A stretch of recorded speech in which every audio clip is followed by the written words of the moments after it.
And good morning, everyone. Welcome to the program for a Thursday. Really appreciate you sharing some of your time with us. No shortage of things to talk about today. A lot of things on tap. We mentioned this earlier in the week about the debate over ride-hailing regulations. We're going to try and get a city councillor on later this morning. They have paused the debate, but certainly this has not been settled. Council delaying discussion on the proposed changes that would bring services like Uber under closer municipal oversight, somewhat similar to taxi regulations right now. Supporters are saying this is about fairness, safety, and accountability, but of course critics out there arguing that this is all going to add to the cost and the complexity of the ride-hail business, but really without improving the service any. So as I said, we're going to try and track down a city councillor to discuss this and ask why the debate was delayed and what residents should expect. Winter is certainly settled in, although rain and 8 degrees out there right now would have you think it's April. But we're going to shift gears later this morning and talk about something less visible, but just as important, social isolation and brain health. Shorter days, fewer social interactions apparently can quietly take a toll, especially during the colder months. So we have Dr. Howard Churtkow standing by, and he's going to tell us a bit about what prolonged isolation does to the brain, who is most at risk, and some small realistic steps that you can do to make a meaningful difference. Bunny woes. This is Mary Detmus, I think I heard early this morning. Certainly it is front of mind for many people, especially coming out of the holidays. And a new survey is out suggesting a majority of Atlantic Canadians are expecting financial pressures to increase as we get deeper into 2026. They cite rising costs, limited savings, and housing concerns that continue to weigh heavily on their minds. So we're going to track all of those findings with Tina Powell from MNP to talk about what people can do if they are feeling stretched. Later in the show, we're going to look at how technology is changing the risk landscape for consumers. Major global sporting events on the horizon, some major events worldwide, and AI-powered ticket and travel scams. They're getting harder to spot and easier to fall for. So we'll get some practical advice on how to protect yourself before you click checkout. At noontime, we're going to turn our attention to education. Grant Frost is going to join us to explore a question that many parents, teachers, and students are wrestling with. How hard should school really be? And we'll talk about expectations, rigor, what meaningful learning looks like just beyond the test scores. Public health also on the agenda. We have National Non-Smoking Week approaching, and so we're going to hear from the Canadian Cancer Society about where Canada stands on tobacco use. Growing concerns around youth vaping, and perhaps touch on how upcoming settlement funds from those tobacco firms, how that could shape future policy. And we're going to hit the stage at Neptune Theatre. They have unveiled their 26-27 season, and it's a big one. Some very ambitious productions: Rent, Les Mis, and The Grinch. Artistic director Jeremy Webb is going to join us to talk about the vision behind the season and the role that live theater continues to play in our community. It is 10:04. But first, we have some hockey tickets to give away coming up on January 17th. So this weekend, 6:30 p.m., it's the Moose versus Charlottetown at Scotiabank Centre. And if you want to give us a call right now, 902-405-6000 or 1-877-801-8255. Take caller 10, and those tickets are yours. So some other news that has come out, and just gut-wrenching news at that. The spouse of the Portapique massacre has spoken out. She has finally broken her silence after 6 years, and the story that Lisa Banfield tells is mind-blowing. It's harrowing. It's heartbreaking. And she tells a story of abuse and just absolute terror of that night in Portapic. So, that's perhaps something that you might want to discuss at the open hour. It certainly does beg some questions. What was your reaction when you heard that the shooter's partner had escaped just before the rampage began? Do you think that sharing her story now helps survivors of domestic violence, or could it re-traumatize people? Lisa Banfield also has a book that's coming out on January the 20th, I do believe. And it's called The First Survivor. It's a memoir. And again, yes, it will be released on January 20th. She says that she hopes it will help others experiencing intimate partner violence find hope through her story. And if you have not had a chance to look at it, I highly recommend you have a look. This story for me is a personal one. I actually grew up with Lisa Banfield and her family, her incredible family. They're all good beaver bankers, and it just is so heartbreaking to see this family go through this trauma and this tragedy. So perhaps that's something that you would like to discuss during the open hour. Another story that has garnered some attention, the province has declared back before Christmas that there were 118 brick-and-mortar illegal cannabis stores operating in Nova Scotia. Period. End of sentence. That was the word from the Justice Department to CBC. But now they're being asked to show their work, and they're having a bit of a struggle. They won't explain how they got that number, why or why not. They won't, show their work. They say the number was based on what they call standard intelligence. What in the name of God does that mean? They also went on to say that focusing here misses the point. It's about preventing harm and not statistics. And of course, this all in the wake of the province.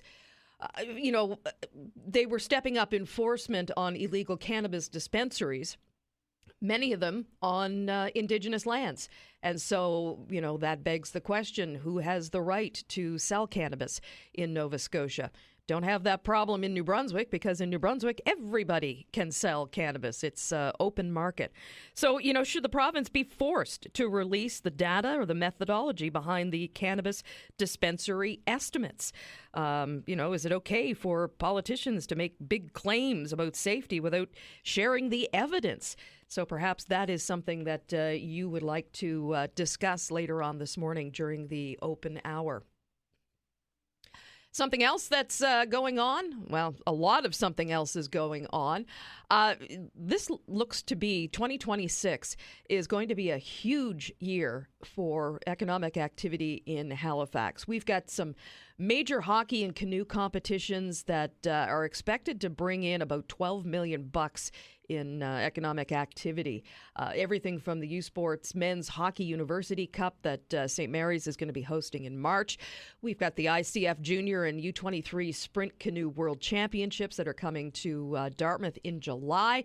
And, those events attract tens of thousands of people, or will, in 2026. So, they have been, we found out more about that Tuesday at Council with the Special Events Advisory Committee. And that committee recommended that Council sign off on $90,000 from their Community and Events Reserve to, help support the World Canoe Championships. And, they'd already committed $100,000 for the University Cup and $1.3 million for the Canoe World Championships. Is this the type of investment that you would like to see? Is that something that we need more of? So perhaps that is something that you would like to discuss a little later on this morning as well. Some other topics that you might want to, play around with for the open hour. We've got the lobster fishery is watching the trade talks with China very closely. Now, good question I might dig into, because I don't know the answer to this. Does Nova Scotia have any representatives on this trip to China? China's been a huge market for Atlantic Canadian lobster, and any shifts in tariffs or export rules could certainly ripple right down to the dock and the prices here at home. So, do we have somebody on that mission? Should we? Some other things going on. Oh, God, they're struggling over at the IWK and other emergency departments. An increase in the number of kids coming in with flu symptoms, not just the sniffles. Winter is in full swing, and families are dealing with sickness. I mean, a lot of folks sick over Christmas, and that continued into the new year once all the kids went back to school. So perhaps that is something that you would like to tackle as well. It is a wide host of topics out there, but, we've going to kick things off with a discussion about your brain health and winter and things that you can do to just stay sane this time of year. It is 11 minutes after 10 o'clock, and it is raining and 8 degrees. Still have those tickets to give away at 902-405-6000, so give us a call if you'd like to go to the hockey game. The Moose versus Charlottetown on January 17th at 6:30 p.m. We're going to take a quick break, and then when we come back, we're going to speak with a doctor. We've got Dr. Howard Chertko. He is the chair of cognitive neurology and innovation at Bayshore Health in Toronto, and we're going to check in with him right after this.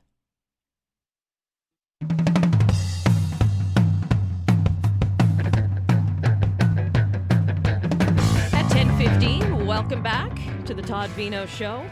I am filling in for Dan Alstrand until the 26th. He's taking some much-deserved time off, and certainly hope that he is spending his time sleeping in. As winter settles in, many of us are naturally spending more time indoors, and of course the days are shorter. Your routines might change up a bit, and for some people, social contact sort of quietly fades away. But what we don't always realize is that social isolation, not just hard emotionally, but it can actually have real and measurable impact on your brain health. Research has shown that prolonged isolation can increase stress hormones, affect memory and focus, raise the risk of anxiety and depression, and even accelerate cognitive decline if you're already at that stage. The health impacts of chronic loneliness have been compared to smoking up to 15 cigarettes a day. So today we're going to talk about what happens in the brain when social connection drops off in the winter, who is most at risk, and some practical steps that you can do to help protect this, protect your mental and cognitive health during the colder months. Joining us this morning, we have Dr. Howard Chertko, who is chair in cognitive neurology and innovation at Bayshore Health in Toronto. Good morning, doctor, and welcome. Good morning, Lisa. Nice to be here. Lovely to have you with us. So, from a brain health perspective, what actually happens when someone experiences prolonged social isolation during the winter? Well, there's a whole set of changes in the brain, and none of them are good. We see changes in the connections of brain cells. You mentioned stress hormones. We see shrinkage of parts of the brain involved in memory, and there are changes that we're not even quite sure how to detect. What we do know is that I'm based at Baycrest, which is a geriatric institute in Toronto. Okay. That many people, as they get older, have cognitive decline, and the three areas that seem to have the most adverse effect on your brain are not getting enough exercise, not getting enough cognitive stimulation, and these social factors you've talked about, loneliness, depression, stress, and lack of purpose. So we know that cumulatively these are bad and increase your risk of getting dementia. So at any age, you have to find ways to mitigate and decrease these factors. And so you said that you work primarily in geriatrics. If with folks who are already in cognitive decline, can this isolation sort of speed up their disease progression? Absolutely, it increases the risk that you're going to have. Brain health is not such a big issue for people in their 30s. People in their 20s and 30s, they're socially active, they see friends, they go to their jobs, they're stimulated, they're physically active. But as people get older and start to lose these supports, we know that dementia is a problem of age, and we're getting an aging population, and people who are not exercising, cognitive stimulating their brain and getting social support are at higher risk. And so these are habits to build up your whole life. And we're beginning to learn that, for every year you stay in school, it decreases your risk of dementia at age 80. Wow. Being in a mentally challenging job, having hobbies, doing things with your brain, whether it's something you like playing mental games or crosswords or Sudoku, all of those things, those are habits we get during life, which are going to help us when we're older. Because, you're not going to turn around if you've been a couch potato and never exercised, you turn 65, very few people are going to say, okay, now I'm going to look after my body. So it's you spend your life accumulating good habits that are going to help you as you get older. And this is the thing we try to reinforce. So you want to avoid the bad things and bring in the good habits. For example, we know that people who get a lot of head injuries, boxers, people in contact sports, people who have had multiple concussions, that also increases your risk. People who are doing bad vascular things like high blood pressure, smoking, cholesterol, those can be bad for your brain. But sticking with the question of what happens to loneliness, social isolation in the winter, we don't quite know all of the things going on in the brain when people have these social factors. It's still a little mysterious, but we know they're a risk. And there are studies showing that, for example, and this is quite stunning, that people who report they don't have a purpose in life, they don't have a reason to get up in the morning, that increases your risk of brain cognitive decline and dementia. Now, there's no pill that's going to give you purpose in life, but people have to start thinking in these terms. What is making me happy? What is keeping me from being depressed? What is giving me a purpose in life? One thing we're encouraging, particularly when people retire, is that they start volunteering. Because a lot of people, older people, they get up in the morning because they're going to a food bank or they're going somewhere to help other people. And volunteering can quite remarkably give people a purpose in life. And now, if I hear you correctly, I think one of the key takeaways for me is that decisions that you are making now in your 30s and 40s will either, come to help you or hurt you when it comes to cognitive decline in your 70s and 80s. Absolutely. And this is why we encourage people, and this is easier to say sometimes than in the middle of winter, but building your social network. Friends, people think, okay, friends, I can have friends, or a lot. We know that people have fewer friends, fewer social contacts in the 21st century, in the social media age. And a lot of people, their friends are on the internet, but having real friends, you're getting out of the house, you're going, meeting people for coffee, you're having interactions with family members.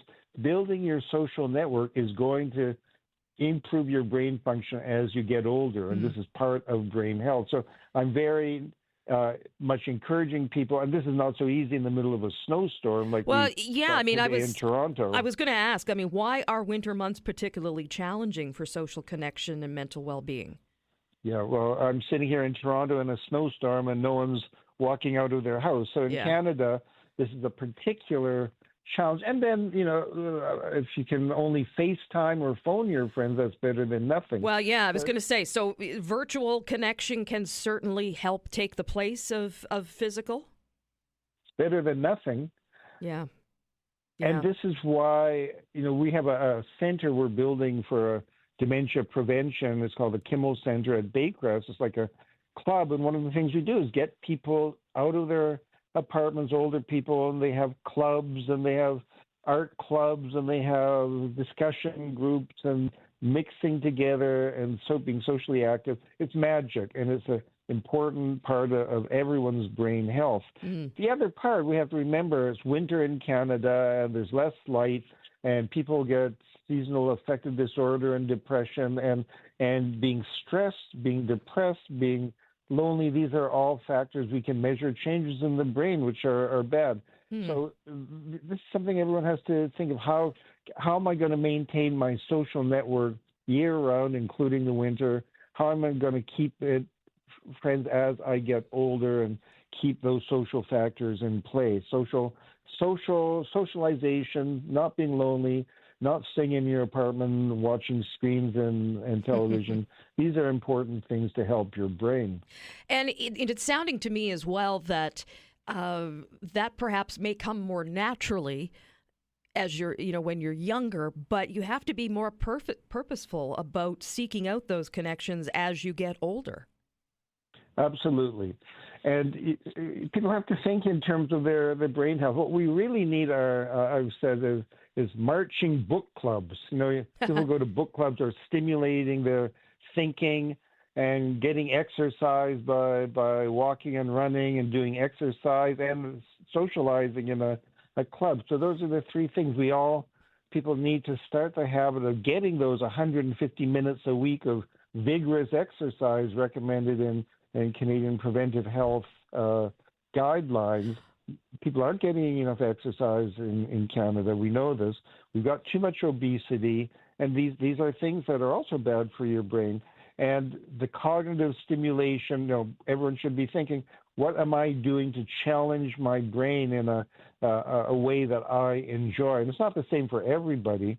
But think of some people do line dancing, some people read, some people play bridge, but you've got to do something to keep your brain active. Well, you mentioned book clubs. I think any of the book clubs that I've been involved in, the good of being in a book club, I think, is probably eliminated by the amount of wine consumed at said book club. So it's that's a problem. Are there certain groups that are more vulnerable to this than others? I mean, I know that now that I am working remotely full time, I certainly have to be more cognizant of getting out there and making time to do that.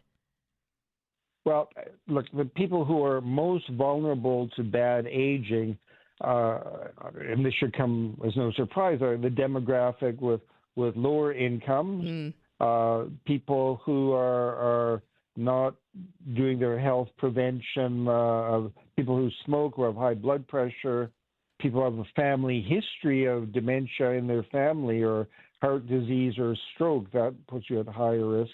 And the main risk is aging. We're in a population that the aging population puts us all at risk as we get into an older age bracket. So there's nobody who's safe and actually protected from brain aging. But we know that those who have less education, lower socioeconomic status, lower income are at higher risk. So for somebody who's listening right now who feels isolated, what are the most realistic first steps that they can take to help protect brain health, reconnect, and even if it's in a small way, what should they do? Well, it depends on your community, and every community is different. And this is why the people who have the best brain aging are little villages in Italy where people get together routinely and go visit their neighbors. So everyone should say, what is my community? Now, if you're in downtown Halifax, maybe you don't have as much of a local community as in a smaller thing. But everyone's got to build their own community and think of where are my community supports? Where if I don't have enough friends, and many people don't anymore, where am I going to find the friendship that's going to be so important in my life? And, the idea that loneliness can be as harmful as smoking, that shocked me. How can we interpret that comparison sort of in real life terms? Yeah, I think this is what we've learned, and there have been data from good studies that these social factors, social and psychological factors, are as important for your brain health and healthy aging as the physical factors like smoking. And we're still working out, scientists are still figuring out what, meaning in life. Why does having a meaning in life help your brain? But clearly the brain soul psychological connections are extremely important, and depression increases the risk of bad brain aging and dementia, loneliness, anxiety, stress. That stress has a very much an effect on the brain, and lack of purpose. So somehow these are mediated by brain biology in ways which we're still not quite clear on. All right. We'll have to leave it there for now. Dr. Howard Churtko, Chair of Cognitive Neurology and Innovation at Bayshore in Toronto. Thank you so much for your time this morning. You're very welcome. All right. It is 10:28, and we're going to take a quick break. Blake Priddle is standing by with the news. I'm Lisa Blackburn from Forward Strategies, and you're with the Todd Veinotte Show on 95.7 News Radio. Back in a moment.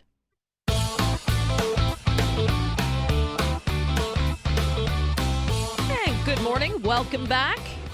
It is 10:35 here in Metro Halifax, and up next, a money matter that is probably going to hit close to home for folks here in Atlantic Canada, especially in January, as we're just recovering from the Christmas holidays. New quarterly survey from MNP as part of the Consumer Debt Index finds a large majority of residents are bracing for more financial pressure in 2026. Nearly 7 in 10 Atlantic Canadians say they expect the cost of living to worsen this year. Like it can't get any worse. Many expect to see rising housing costs, inflation, tight household budgets. And this is more than any other part of the country. At the same time, only a minority are reporting having enough emergency savings to cover 6 months of expenses. Like, who has the money for that? There are small signs of financial breathing room for sure for some people, but the outlook overall reflects anxiety about the everyday bills. Joining us now to discuss what these findings mean for households here and how we can navigate the year ahead, we're joined by Tina Powell, who is a local licensed insolvency trustee with MNP. Good morning, Tina. Welcome. Good morning, Lisa. So listen, before we dive into the details, can you explain a little bit about what the Consumer Debt Index is and why it matters for everyday Canadians, especially here in the Maritimes? Sure. MNP uses Ipsos to conduct a survey quarterly of Atlantic Canadians, and on average, there's usually about 2,000 people who are surveyed, and it basically talks about how they feel about their consumer debt and try to gauge their ability to pay their debt, and to also be able to endure unexpected expenses and things like interest rate increases and fluctuations. So the survey shows that almost 7 in 10 here expect the living costs to get worse this year. What drivers are Atlantic Canadians most worried about right now? What is top of mind for us down this part of the country? Generally, it's cost of living. You've got high housing costs, and we all know a trip to the grocery store is pretty daunting for many. And there's also a lot of concern about job security. Many feel basically that they may be subject to, some unemployment or whatnot, because we're starting to see a lot of small businesses who aren't able to absorb the higher cost to operate. So it's a pretty troubling time for many. Yeah, I mean, a lot of contract workers are finding that longstanding contracts aren't being renewed, and that certainly adds another layer of precariousness to it. Yes, for sure. Yeah. What's surprising, Lisa, is that only 15% of those surveyed say that they have sought financial advice, and also that maybe a little more than half are trying to deal with the cost of living increases by maybe adjusting their budgets or,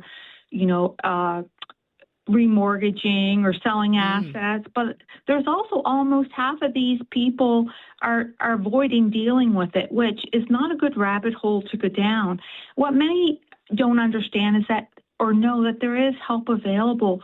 Speaking with a licensed insolvency trustee can provide options that's tailored to your custom situation. So, and we're the only debt professionals who can provide access to all insolvency options, whether formal or informal. So many of the respondents to the survey, they noted that concerns about housing affordability and inflation were big drivers for them. How does that compare with national trends, and why is the Atlantic region feeling this more acutely than other areas? Well, while I don't have the stats for nationally, what I can tell you basically is that Atlantic Canadians typically are very vulnerable to any kind of economic change or downgrade. And are we sort of the canary in the coal mine? Yeah. Yeah. Exactly, Lisa. Yeah.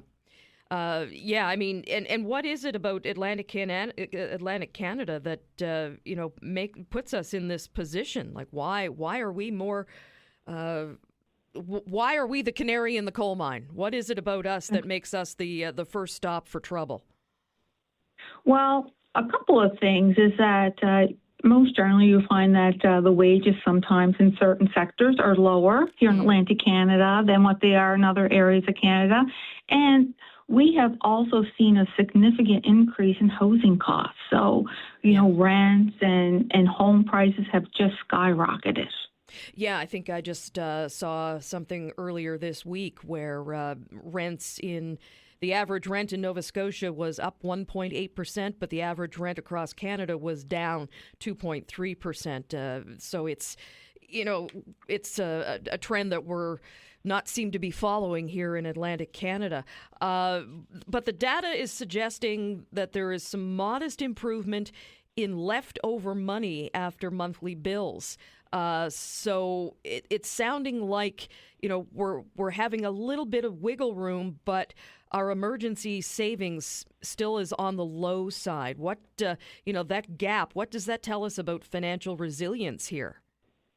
Well, many have made some significant strides in maybe redoing their budget, cutting back on unexpected expenses, and are, just basically trying to live as cheap as they can without going further into debt. Yeah. But at the end of the day, a lot of households who are under financial strain won't be able to find that financial comfort zone without external help, unfortunately.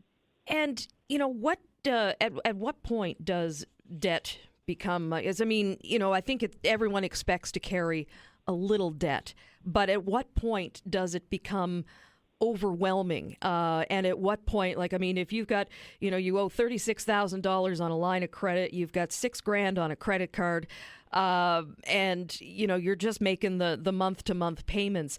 At what point do you sit back and go, you know what? It's worth taking money out of my RRSP to just get rid of this altogether. Is that? I'm sure that comment I've just left some financial folks out there twitching. But yeah. I mean, at what point do you have to say that's it? I need help. Well, typically, when people don't have a solid plan to pay down their debt and they're just maintaining the minimum payment, they're using credit to supplement their income, creditors are calling, that's a huge signal that it is time to seek professional help. And I just want to say it's never a good idea to use RRSPs to pay down debt. RRSPs would be exempt from exempt in an insolvency proceeding. So meaning basically that they're a protected asset. And that legislation changed back in 2008. It was to protect individuals going forward so that they have some retirement savings as they age. So looking ahead through 2026, what should, employers, policymakers, groups, government, what should they be paying attention to if the goal is to support households under pressure? Well, it's basically, it's always good to ensure anybody that you're working with and whatnot, and that, they're not subject to any kind of employment disruption. And because, as you can see by the results, a lot of people are concerned about their employment stability for sure. Yeah, that is a big one. All right, Tina, listen, thank you so very much for joining us this morning to help explain a little bit about the Consumer Debt Index from MNP, and appreciate your time and expertise this morning. Thank you, Lisa. Have a great day. All right, you too. It is 10:44, and we're going to take a quick break right now. I'm Lisa Blackburn from Forward Strategies, and you're with the Todd Veinotte Show on 95.7 News Radio. Back in a moment. Welcome back. It is 10:47. And millions of fans around the world are gearing up for some of the biggest sporting events on the planet in 2026. Certainly no shortage of events. We've got the Olympics coming up in February, the World Cup. And, the excitement is out there. Tickets, travel, merchandise, accommodations. They're going to be flying off the shelves as people try to attend these events. But alongside all that excitement, cyber criminals are moving just as fast. And experts are warning that AI-powered scams are becoming more sophisticated and a whole lot harder to detect. For example, in 2024, the Paris Olympics, hundreds of fraudulent ticketing websites were uncovered, and thousands of suspicious soccer-related domains have already been registered ahead of 2026. So they're trying. The scammers are one step ahead of us, or so it would seem. In fact, more than 1 in 5 people aged 16 to 34 report being scammed when buying event tickets. So, to break this all down and let fans know what they need to know, how these scams work, how do you protect yourself? We've got Larry Zelvin on the line. Larry is head of security, the head of security advisor at BMO. Larry, good morning. Welcome to the show. Good morning, Lisa. Great to be with you and your viewers this morning. Well, listen, we hear a lot about AI being used for good, and how exactly are scammers using AI to make these tickets and travel scams more convincing? Yeah, no, thanks, Lisa. I mean, look, AI is good, but there's also a bad side, like in most things, right? There's a yin and a yang, if you will. But when you look at these tickets, I mean, people are excited, right? They're looking, as you mentioned, the World Cup, the Olympics, there are concerts, name things people want to go to where there is scarcity, and you will get high emotion. So the scammers, the fraudsters know this. So they're out there, and I will tell you in many cases, and you brought up the Paris Olympics, which had hundreds of fake ticket sites available. But they're manipulating. So when you go to a search engine and go, I want to get tickets to fill in the blank, they often will come up with a site that is theirs by the real venue or legitimate resellers. So that's one of the very first things people have to be very careful for, is as they look for these tickets, they need to be really skeptical and not act out with emotion or wishful thinking, because what would hopefully be a great day could be a really awful day if you lost thousands of dollars and didn't get to see that event you really were looking to go to. Yeah. So fake tickets, fake websites, they can look very, very real. What are some of the red flags that people should be looking for before they click checkout? Yeah, so a couple of things. Look, on the digital side, if they are asking to pay only with gift cards, cash, wire, money transfers, cryptocurrency, or even using things like Interact without the protection, those are all red flags. You should really use your credit card, because if you find out that you've been scammed, you can if you get it early enough, you can call your credit card company and cancel the transaction and not lose your money. Watch for high pressure, buy immediate tactics, right? So they're going to go, oh my gosh, buy fast because tickets are selling out fast. And look, they are going to sell out There's fast. There's only 2 left in this section, that type of stuff. But spot on, exactly. Yeah. And then look for that below market prices. If it looks too good to be true, it probably is. So just be careful there. And then one other point, if I may, be very, very, very careful of people selling on social media using third-party resellers, because it is so much easier for the fraudsters to use those sites and those capabilities. And it's not all international. In some cases, unfortunately, it's actual Canadians that are perpetrating these frauds. So you got to be really careful when using social media and third-party resellers. Yeah, and younger fans are often seen as being more tech savvy, but the numbers, the data out there is showing that they're being scammed at pretty high rates. Why do you think that's happening? Well, and look, nothing against Taylor, but just think of the mania on Taylor Swift, right? Yeah. I mean, people are like, oh my gosh, I have to get those tickets. I have to. This is my entire life. And as soon as they see an opportunity, they go for it, but only to find out that actually it wasn't a tickets to Taylor Swift and they've lost their money and they've lost the ability to go see her. And I think, look, as we get things like World Cup, Olympics, and other things that come up, this is a tactic the fraudsters know all too well. It works really good for them, and it can really hurt people. So there's a number of things people can do, which I'm happy to cover if you like. Yeah, please dig a little deeper into that. So first, look, try and use the official websites for the venue wherever you can. Okay. You got to really double check their web access, their web addresses, right? You can have a 1 or an extra M in it. Look at the venue map. Like if you're about to buy the tickets, go see where they are and see actually if the tickets exist and is that a legitimate price. I will tell you for a personal story. I looked at a concert. I was very excited about this performer. I found tickets and I'm like, wow, this is a small venue for him. I'm surprised. So I went actually to the performer's actual website. And I'll tell you, Lisa, not only was the performer not at that venue, he wasn't even performing in North America. Oh, wow. So it's a really good idea to kind of go see, are they really playing at this venue, and really check on those seats. The other thing is I mentioned, pay with a credit card. And the last thing I would say is, as you're doing this online, you may want to look at the Better Business Bureau, BBB.org, or the National Association of Ticket Brokers to see if these are legitimate vendors.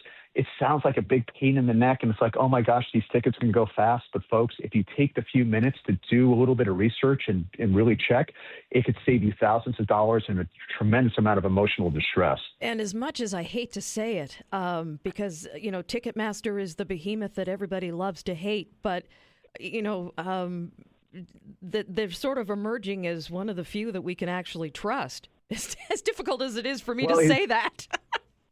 Yeah, no, I hear you, but you got to make sure you're on the Ticketmaster site or the Ticketmaster app. So you got to go back and check, right? But look, when you get those tickets, as you've seen in a lot of them, and not all of them, they'll have like a line that moves or other things. But look, as soon as you get those tickets, go check them. And that's why I say use your credit cards, because if it doesn't smell right, doesn't look right, and go, oh my gosh, I made a mistake. If you can get to your credit card company within an hour or so, you can cancel that transaction and then hopefully find those tickets and not lose any money or have that emotional hardship. The other thing I would recommend, if you find somebody that is actually illegitimate, report it to the Better Business Bureau and the Canadian Anti-Fraud Center, because this way, hopefully, we can stop people from going to those sites and having to go through the same troubles as you had. Yeah. And it's more than just tickets. I mean, travel scams are also surging alongside ticket fraud. So, what should people be double checking when they're booking flights or accommodation that is tied to major events? Oh, Lisa, you're exactly right. I mean, and it's not only, we could have a whole nother conversation about investments. I mean, it goes on and on. The frauds are just ever present, but let's stick to this topic. Just again, be very careful. Go to those legitimate sites and those legitimate apps where you are making your reservations, and be careful of like discount air flights. If all of a sudden you're seeing this strange carrier going, hey, we're bringing people in just special for this event, that's a big red flag warning. Oh, really? So, okay. Oh, absolutely. Because all of a sudden you're going to go, oh, look, they're having like these, this new airline is coming in and they're just handling this venue. That's a huge red flag. So look, if you're going to fly Air Canada or one of the Canadian airlines or one of the international airlines, do go to their direct sites. Don't go to some of the others. If you want to use some of the discount travels folks, okay, but be careful. Make sure you're actually on those sites and not on illegitimate sites. But again, just slow down. Think about what you're doing. If it doesn't feel right, doesn't seem right, really do some research. And the same thing goes for lodging. When you try and look at hotels and other things, be very, very careful, particularly if you're not going to use a major hotel chain. Just make sure that the folks that, do your research, make sure that you are incredibly comfortable about what you're about to do, give them their payment information, that, people haven't reported them as being illegitimate or being a problem. And I guess this is really the only way to get event tickets now. I mean, I think we're past the age and era of physical tickets. I mean, does anybody still go to a box office to buy tickets anymore, or is that dead and buried? No, Lisa, thanks for bringing that up. It's not dead and buried. And this is one of the things with AI that is also really becoming a bigger challenge is when you go to the venue and you see people, and this has been going on for forever, right? You go to a venue and people go, hey, I've got 4 tickets. I've got an extra 1 ticket, whatever the case may be. And you're like, oh, gosh, that's great. I'll just go buy it from this person I'm seeing on the street. And then you go, can I see the tickets? And you look at it, or if you look at a printed page, you're like, gosh, this looks really legitimate. Do know that there is now, because of AI, there is a high preponderance of people selling tickets at the venue that are not real. So you will go to try and get in the gate only to find out you may be the 10th, 15th, 20th person with the same row, the same ticket seat, only to find out it's not actually yours. So be very, very careful. It's not only digital, but it's also printed media to include what cardboard tickets that look like you actually brought it from a will call. You've got to be very, very careful because they figured that out. And it's another way they're stealing money. So if you're giving them cash, boy, you've got to be very, very careful because it may not be actually a ticket, and you may never find this person again as you try and recover your money. I don't know. This is sounding more and more like this is enough to drive me back to the days of camping out outside the Scotiabank Center to get tickets. I mean, if you're of a certain vintage, shall we say, that was the way that you guaranteed front row, or at least first couple of rows at the show of your choice was, and back in the day here in Halifax, we used to have the Metro Center ticket outlets in various locations, and spent many a night on a cold sidewalk outside the Dominion store in Lower Sackville, waiting for the box office to open. And I mean, I don't think we'll ever get back to that, but boy, it's certainly looking like a safer alternative than trying to buy online these days. Yeah, look, the one thing I don't want to do is to scare people away totally, okay? I am trying to help and make people aware of a threat that they need to manage better, right? They need to do their homework. They need to do some research. But folks, if you go to the concert venue site, if they take you to Ticketmaster and it's actually Ticketmaster or one of the other legitimate second-party vendors that the venue is using, just make sure that the site you're on, to the best of your ability, is the right site. But please go out, enjoy, go to the Olympics, go to the World Cup, go see concerts. Just be careful, slow down, think about what you're doing before you do it, because there's so many people out there who are being robbed and heartbroken by these experiences that it really is. You've got to slow down and be more cautious than maybe you have before. All right. Larry Zelvin, Head of Security Advisor at BMO, thank you so very much for your time this morning.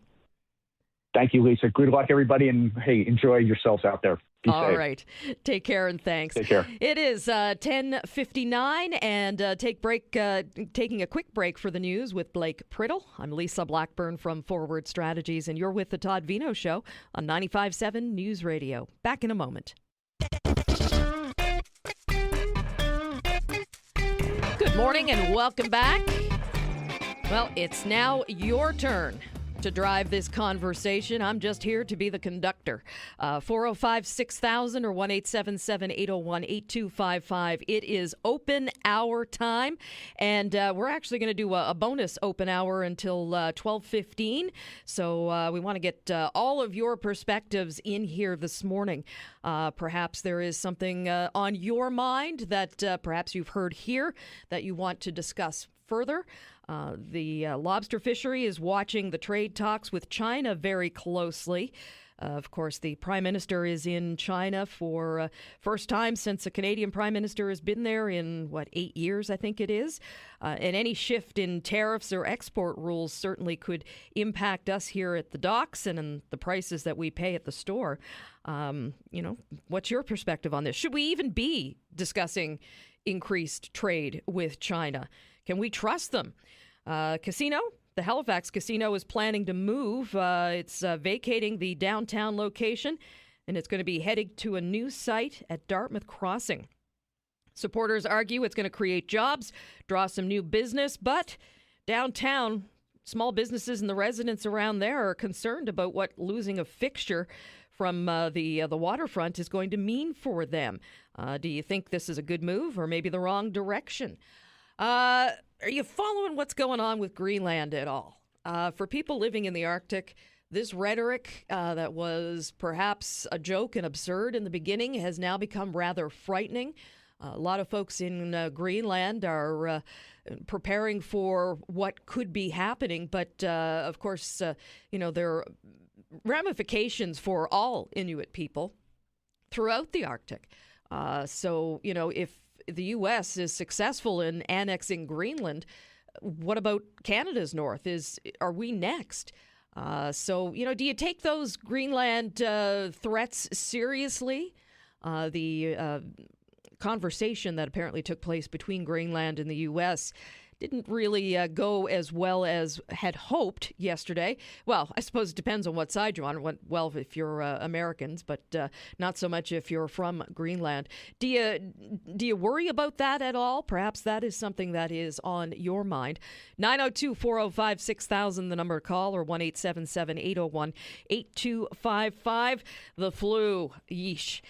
We heard a bit with Dr. John Gillis yesterday. The IWK and other ERs are seeing an increase in the number of kids coming in with flu symptoms, and not just the usual sniffles. We're going to be dealing with this for a few more weeks to come. So if you've had firsthand experience with the flu or some other respiratory illness this season, how did that impact you? What did you do to mitigate the symptoms? Going to be paying more for water. Halifax Water just had their rate hikes approved by the Nova Scotia Regulatory and Appeals Board. It's going to come into effect this month and again in April. And for many households, utility costs are already a pressure point. These increases, will they be manageable for you? Or is it going to add stress to an already stretched monthly budget? Provincially, Nova Scotia Auditor General has raised some serious concerns about government finances, questioning spending practices and long-term fiscal planning.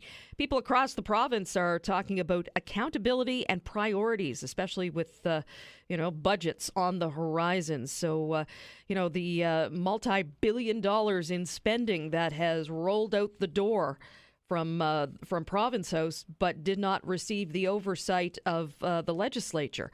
How do you feel about so much money being spent without oversight? 405-6000 or 1-877-801-8255 are the numbers to call for the open hour. This is your time to talk. We have found out more about what she calls and what many call the first survivor of the Portapique massacre. And this is the spouse of Gabriel Wortman, the gunman. She has spoken out for the first time since that incredibly tragic and horrific day in 2020. She's the spouse, and she has finally broken her silence with an interview with CTV. Lisa Banfield says that she was trapped in the back seat of Gabriel Wortman's replica police car the night of that event. And she said the common law spouse, a man who had abused and tormented her for nearly 2 decades, she watched him burn down their cottage in Portapique. She said that she watched him fill the front seat of the vehicle with guns and ammo before going on that rampage. He threatened to systematically drive to Dartmouth that night and to also take aim at Lisa's family. Perhaps, this is something that has touched you and touched you deeply. I know it has for many people in this province. As I said before, personally, this has been a difficult story for me, having grown up with the Banfield family. So it, certainly that is a topic that we can discuss this morning. 902-405-6000 is the number to call, or 1-877-801-8255. The phone lines are open to take your calls. Another piece of interesting news: the province is facing backlash on its orders to police agencies to step up enforcement on illegal cannabis dispensaries. So far, they've only provided a vague explanation of how they estimated the number of dispensaries province-wide. Back in December, they said that there were 118 brick-and-mortar illegal cannabis stores operating in the province. But now they have been asked to show their work. CBC requested that they requested of them that they produce their homework, basically, and was told that, well, the number was based on standard intelligence. Well, what the heck is standard intelligence? What does that mean? And do you think that perhaps the province should be pressed further to show how they came up with that number? So all topics that we can discuss this morning. What is on your mind? You getting through January okay? How are you doing? I guess is a good question.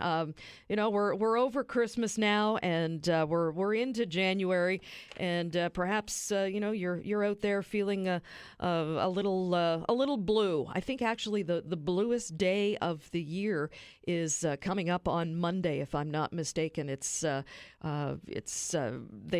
They take a formulation, and this second or third Monday in January is deemed to be the most depressing day in the year. So perhaps you just need a little pick me up and a little connection with some other folks in your community. You can get it right here. 902-405-6000 is the number to call, or 1-877-801-8255. And we're going to take a quick break, and then we're going to head to the phone lines, and we're going to do that right after this. And welcome back. 11:17, and this is indeed the open hour where anything goes. If it's on your mind, then it can be on the air. 902-405-6000, the number, or 1-877-801-8255. And David is joining us this morning. Welcome to the open hour, David. Oh, this is me? Yes, this is definitely you. What can we do for you, David? You grew up in Lower Sackville? Well, a little further out than that. I'm a Beaverbank gal. Okay. I thought I might have gone to junior high with you. Highly possible. Sackville Heights Junior High. No, Leslie Thomas. No. All right. Anyway, I just wanted to quickly, I wanted to talk about two things, but okay. The first one was bike lanes. Never, ever, ever cut down a tree. I mean, we can't afford it. Like our air, the shade. They're talking about cutting down a bunch of 200-year-old trees on Morris Street. And I actually talked to a co-host, I think probably a couple of years ago, or a year ago, more than a year ago. And I suggested an alternative. I just didn't criticize. I suggested an alternative, which was, like on Morris Street, one side you have all these beautiful, majestic trees that help us breathe and live and stuff, and they're beautiful to look at. And on the other side, you got 12 parking spots. I'm thinking, 12 parking spots. Yeah, and then I walked by and I counted them. Well, it could be 9 to 12. I'm not sure. So, are you advocating eliminating parking spots in favor of more trees? I'm saying don't cut the trees down, because I kept walking, and I went into that parking lot that is where the Halifax Infirmary used to be. Yeah. Yes. And I counted 44 empty spots. And there's 12 there, 44 empty there. Well, the 44 empty, are those on private property? I mean, that's the... Well, no, it's exactly where it's beside the central library. Right. Where the infirmary used to be. Yep. And there was 44 empty spots. And there's only 12 there. Right? So, at the most, I'm saying, why don't you put the bike lane there? Take away those parking spots and put the bike lane there. Yeah. And don't leave those trees alone. And I know that bike lanes are a bit We're of a so quick. We're so quick to cut down trees. I'm sorry, I didn't mean to cut. No. I know that bike lanes are a bit of a touchy subject with listeners I here. have no problem with bike lanes. I got no problem with bike lanes. I got a problem with cutting trees down to make bike lanes. Yeah. And they want to call it the Greenway. You're going to cut down a bunch of trees to make a greenway. I mean, sorry, Halifax is known for its trees, that's for sure. I mean, we have a tree canopy that is envied. Trees. What's that, huh? Aren't we called the City of Trees? You know what? I think at one point we were. I don't know if Dartmouth is the City of Lakes. Yeah. And we're the City of Trees. Yeah. And to me, it makes perfect sense to have bike lanes, especially where they want to put them, in and along Morris Street. I mean, that's the University Central there. If anybody is going to be using bike lanes, it's going to be university students. Yeah, but if you're going to university, you don't need to go down Morris Street. No, but I mean, if you're living down that way, you sure do. If you're a student living there, That's fair enough. Yeah, and now you said, what was the other thing you said you wanted to discuss? I'm sorry, I got to hurry up. Okay, I can't remember. So you have a great day. All right, thank you so much, David. 405. Listen, yes. Please. When you do the counselors on the hot seat, did you bring that up with them?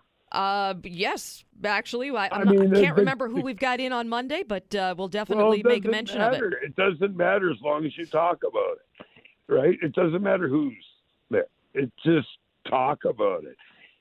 It suggests that we have to stop cutting trees down. These beautiful trees that clean our air. Well, and now that there's more populace here, we're trying so hard to grow the city with population. There's a lot of rich people now. What's that got to do with trees? Well, the fact that there's a hell of a lot more cars driving around. Yeah. And they help clean up that exhaust. No, and certainly, if I learned one thing during my time on Halifax Council, it was, how admired we are for our tree canopy rather. Not just in Canada, but worldwide. Exactly. Yes. All right, David, listen, Thank you very much for your time. You have a great day. You too. Thank you so very much. 405-6000 is the number to call, or 1-877-801-8255. We have phone lines open right now if you want to get in on the conversation. I don't know about you, but I certainly have been spending a lot of my time looking south of the border. And to call it a dumpster fire would probably be doing an injustice to dumpsters. But just noticing what has transpired overnight, things in Minnesota are heating up. Another person was shot in the leg during an arrest last evening. Trump has threatened to use the Insurrection Act now to put an end to protests in Minneapolis. Do you think that was the goal all along, just to be able to, bring in the Insurrection Act, declare martial law, and just, take complete control? Certainly that's something that I think about and think about often. 902-405-6000, the number, 1-877-801-8255. It's always scary when international news is top of mind and puts thoughts of local events to the side. But to discuss further, I think we've got Mike on the line who's taking advantage of the open hour. Hey, Mike, welcome to the show. Good morning. Good morning. What's on your mind? Well, I wanted to talk about the casino a little bit. Oh, okay. Yes. Were you surprised by that announcement? Like, that took me totally by surprise. A little bit. I think that it's a gain and a loss. I don't think you're going to get the patronage at the new spot, but time will tell. But my concern is the old site, the old building or whatever gets repurposed would make a great venue for Symphony Nova Scotia. They're a premier orchestra that we have here in the province, and they don't have their own home. Yeah, interesting. Yeah, I mean, their own home per se. I mean, they use the Rebecca Cohen, but that's not their space that that they have complete control over. That's right. They don't even have lockers for them to put their coats and boots in. Oh, wow. At the site. Yeah. So, hopefully the politicians and the planners might consider a home for the symphony. Well, you know what? It's interesting that you should mention that because I know that there was a developer in town that was wanting to build a soft seat theater in the downtown core. But they were going to build it from scratch. So I wonder if that is an opportunity for, that particular developer to purchase the building and repurpose it that way. But, there is a lot that's going on in that area. I mean, that is the Cogswell district or what will be known as the Cogswell district. And I think perhaps, if the casino was going to be making that type of decision, this is definitely the time to do it.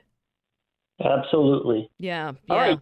Well, listen. Thank you so much. Have a great day. Thank you so much. Thank you, Mike. Appreciate your call this morning and take care.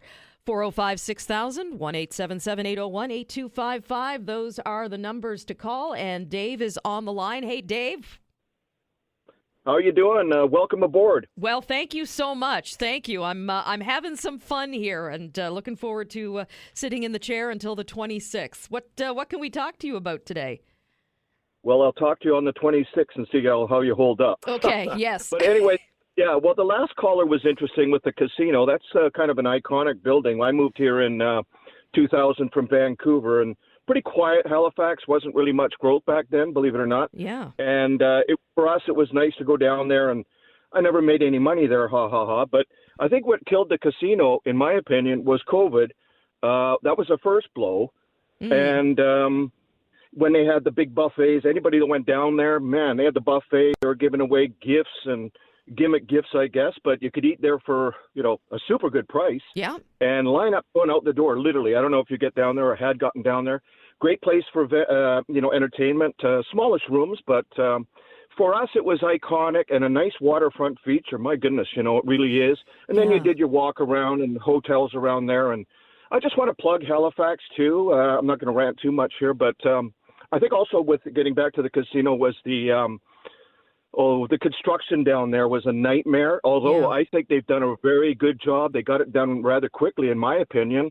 I thought that would be a couple more years, or at least another year, but they look like they got that done pretty good. But people steered away there. A lot of elderly folks that like to go down there and spend their coin. Halifax is intimidating when it comes to traffic and what have you, so the Dartmouth side, I don't know. I don't know if we're going to see that up at the crossing, but we'll see. I guess there is plans for that. I can't wait to see the plans to see what what they want to include with this with the new casino, because casinos today are more than just gambling houses. They're entertainment venues. So it will be sad to see it leave the waterfront, though. It was easy for people to get to, especially tourists. Yeah. And I think also, Lisa, what's happened with gambling, you look at Vegas and what have you, it's just gone nuts with just fast food. Just going out for a fast food dining is going to cost you $20 or more for a couple, that is.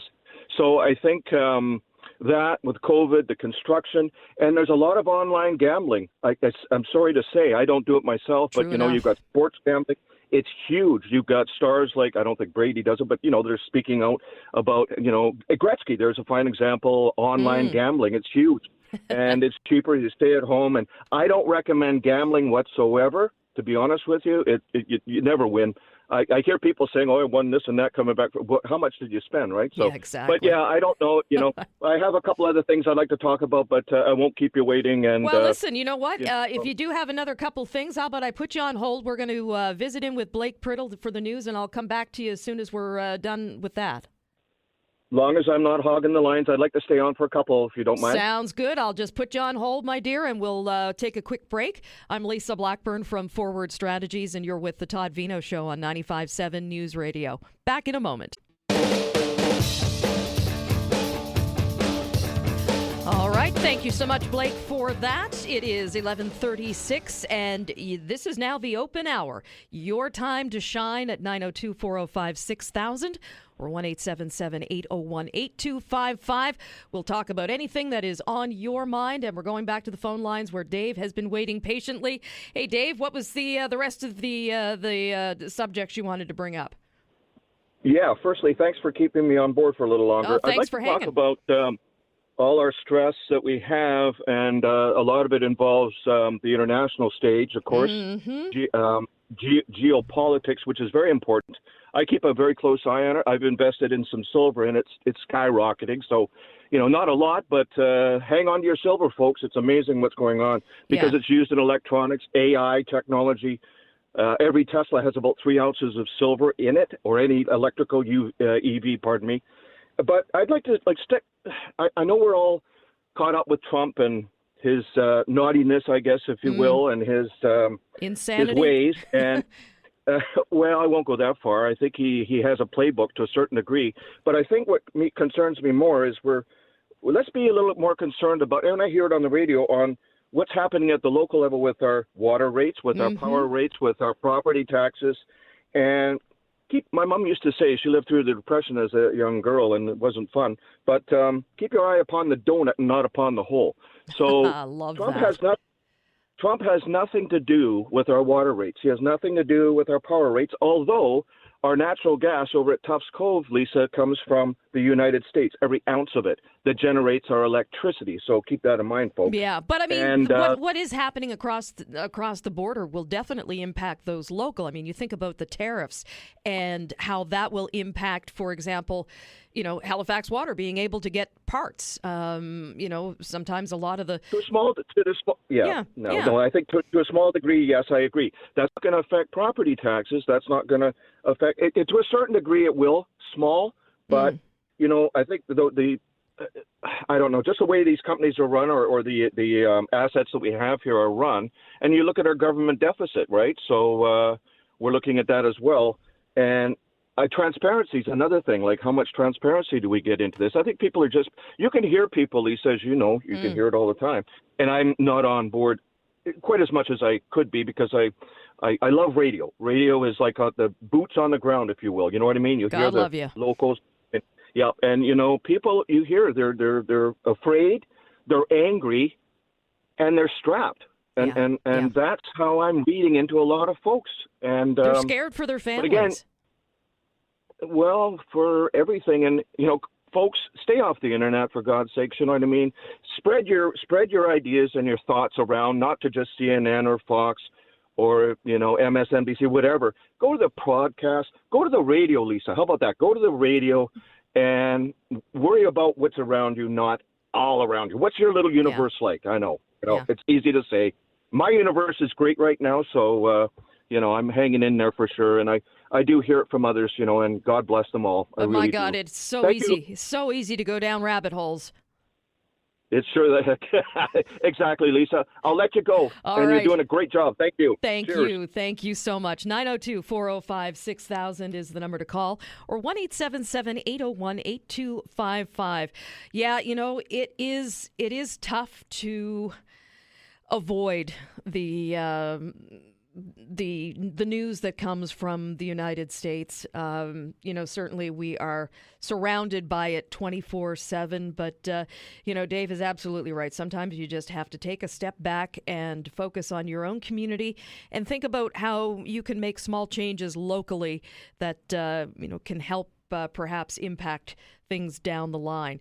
We got an email from Rob, who says the Premier clearly made up the numbers on the illegal dispensaries in an effort to direct the RCMP to harass legal dispensaries on Indigenous land. Now that he's been caught in a lie, unable to produce the documents that informed his reckless assertion, why would he do this? Well, it goes back to his directive to MLAs to always find a villain for your message. Cannabis sales in government stores have been down, and reducing the competition from Indigenous sellers would obviously boost the bottom line, from Rob. So Rob is making mention of the story where the province did a review, it said, end of last year, and found that there were 118 illegal cannabis outlets, many of them on Indigenous land. And, the CBC requested the review using Freedom of Information legislation, but the Justice Department came back and said, no, we don't have a document like that. And when asked to show their work, how did they come up with this number, 118? Reporters were told, no, standard intelligence. And with the follow-up comment that focusing here misses the point. It's about preventing harm and not statistics. So, this was the crackdown on the illegal cannabis outlets was directly tied to human trafficking in the province's eyes. And, we're now seeing that there's really no connection between the two. So what do you think? Was that all smoke and mirrors? 902-405-6000 is the number to call, or 1-877-801-8255. I think that Rob certainly has a bit of a point, that the Premier has clearly made the numbers up. And, I think this is all about smoke and mirrors and about just spin more than the actual truth of the situation. So perhaps that is something that is on your mind, or perhaps you want to talk about what is going on in Minnesota. It's certainly building, and the tension is rising there. Another person was shot overnight, and it's scary for a lot of us as we watch what unfolds down there. It's a helpless feeling, really. But how do you measure out how much news you consume? Have you made a conscious effort to turn off the news just because it's too much? I mean, certainly burying your head in the sand and pretending it doesn't exist is not an answer. But, immersing yourself in it 24/7, I don't think is a good idea either. Note to self. Back to the phone lines, and Stephen is joining us. Hey, Stephen, good morning. What's on your mind? All right, well, I'm really perplexed that you think this marijuana thing is okay for the Indigenous people to sell marijuana. They have no right to sell it, period. Why not? It's their land. It doesn't matter if it's their land. Well, so can I sell it on my land, at my house? Well, it's not my land. Can I sell it? It's not. Is your land designated Indigenous land? My land isn't Indigenous land. No, it's not. But theirs is. But there's more than 118 things that they're selling this marijuana. Well, no, this was This thing was written. This Indigenous land was written up in the 1700s. Times change, and you guys are letting these guys do whatever the hell they want to do. It's really pathetic. That's all I have to say. All right. Well, thank you for that, Stephen. 405-6000 or 1-877-801-8255. I don't know if I agree with him in any way, shape, or form. I've always been a proponent of, these lands are Indigenous property. They have the right to direct what happens on them. And I don't think it's for other governments to say. Perhaps you're not in agreement with that, but I'd love to hear from you if so. If not, 902-405-6000. And I think we've got some calls coming in right now. We're going to have Greg on the line. Good morning, Greg. Can you hear me? Good morning, Greg. Hey, how you doing? I'm doing well. How are you doing? What's on your mind? I'm pretty fed up with people like your last caller. Yeah. I think he's pathetic. I agree. I agree. Put your nose in the history book and read it. Yeah, exactly. That's all I have to say. All I have to say. All right. Well, listen, I appreciate you calling with that. Definitely thank you for your time. 902-405-6000 is the number to call. That is a touchy issue for sure. And to speak more about it, we've got Chris. Hey, Chris, welcome to the show. Good morning. Good morning. What's on your mind? Well, I didn't intend to call in today, but just sitting here at my desk, and I had the radio on, as I always do. Yeah. And I heard the comments you've made and the other guy just a minute ago making about the marijuana dispensaries and stuff on indigenous land. Mm-hmm. Lisa, I've got to push, and everybody's entitled to their opinion, but I've got to push back a little bit.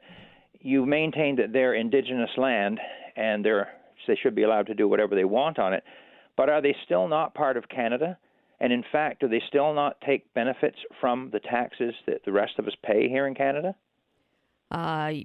They certainly pay taxes. Yes, absolutely. No. Do they not get benefits from the taxes? Grants, loans. Sure. Welfare but they also payments, pay social payments, whatever. But they also pay into taxes as well. Not at the same rate or level as other Canadians. If they earn their money on the reserve, they don't pay tax on it. Correct, and that's what we're talking about. We're talking about marijuana dispensaries that are on the property. property. I think we're talking about, Lisa, I think what the gentleman before was trying to bring up is that it's illegal to do it. I can't open my back door and put a sign out saying weed for sale or whatever. I'm not allowed to do it, yet that is my private land, and it is part of Canada. So I have to abide by the rules and the laws provincially, municipally, and of course federally. Yeah. And they're breaking the law. I think that's the fundamental thing. If there were some special privileges that the government is willing to legislate and pass to give them the right to do that, that would be something different. But it hasn't been done. So just because it's indigenous land, to use that excuse and broad brush and saying they can do whatever no, I don't think that they can do whatever, or they should be allowed to do whatever they want on their land, nor should I be allowed to do whatever I want on my land or you on your land. Do you not agree with that, Lisa? Or? Well, I mean, within reason, but, a lot of times we don't get change unless you push back. And, this is certainly an area where Indigenous communities have been pushing back for a long time.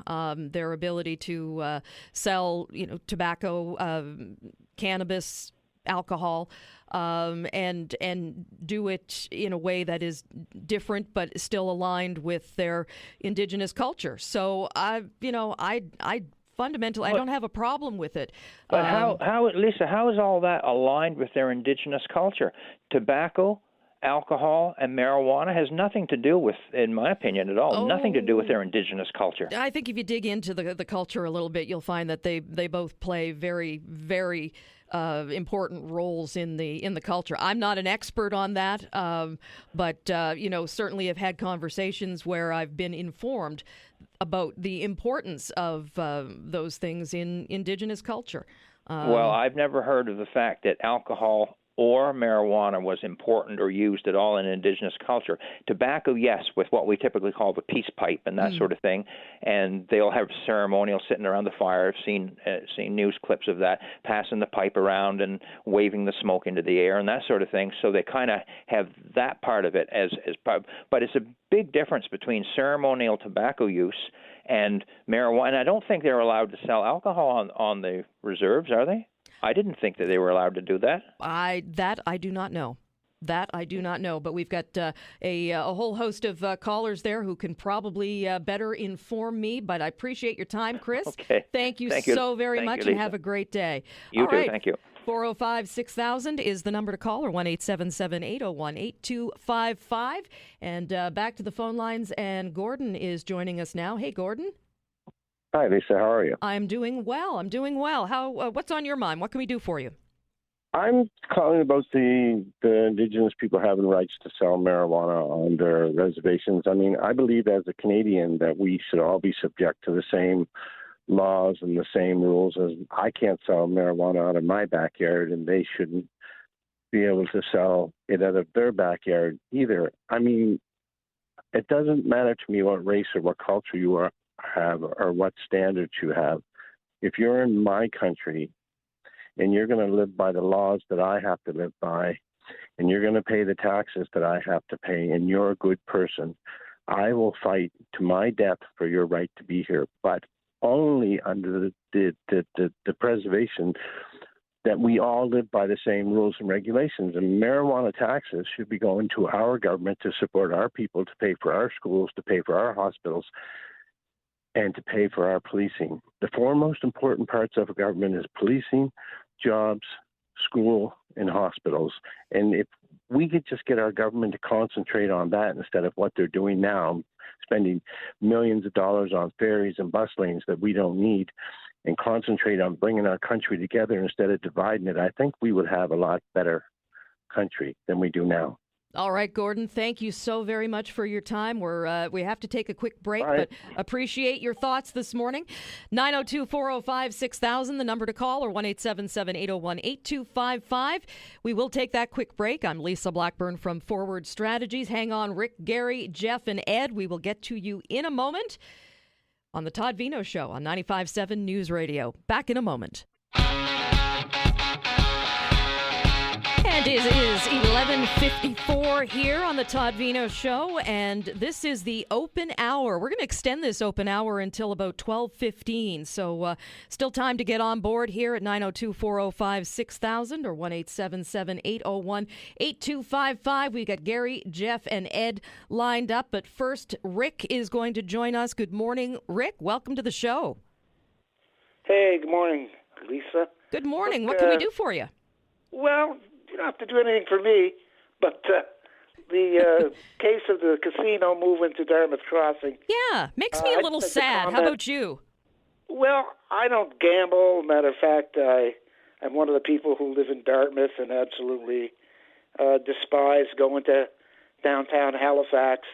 And I just want to point out for the people in Halifax who've never been to Dartmouth Crossing, if you want to drive into a city all on its own that has done pretty much every single thing correctly that is wrong, mainly because of our geography and our history here in Metro, but it's done everything right. Every road is 4-lane or 5.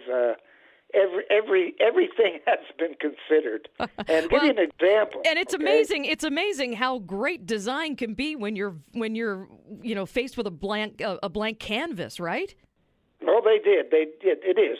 Look, I'm not blaming anyone else for it. I'm just sort of saying that it's remarkable. And one of the things that is the test of this remarkability is the ability to get out of Dartmouth Crossing at the peak of rush hour. Any time between 4 and 6, the access to the outside world it's remarkable. I mean, we're talking 10 to 15 minutes to get out from either end, and many people don't realize that the west end of Dartmouth Crossing is directly attached to the Burnside Industrial Park. Yeah, and you know what? To be perfectly honest, Rick, when HRM was still toying with the idea of a stadium and that conversation was front and center, Dartmouth Crossing was my personal preferred location for that very reason. The fact that you had multiple 100 series highways that were